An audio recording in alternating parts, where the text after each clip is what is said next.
এই নিরামিষ তরকারি আমি আমার মায়ের থেকে শিখেছি। বেশি করে তেল দিয়ে করলে সব তরকারি খেতে একটু অন্যরকম হয়।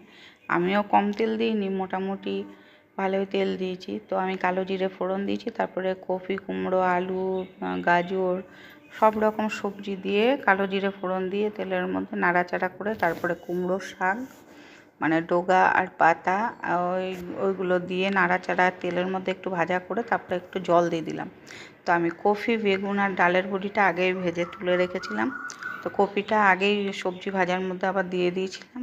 তারপরে কি করলাম, বড়ি আর বেগুনটা প্রায় নামানোর কিছুক্ষণ আগে দিয়ে এই সব সবজিটা কিন্তু আমি ঢাকা দিয়ে দিয়ে সেদ্ধ করেছি। ঢাকা দেওয়াটা দেখায়নি। তারপরে নামানোর আগে আগে একটু আটা আর একটু মিষ্টি দিলাম আর ধনে পাতা দিলাম।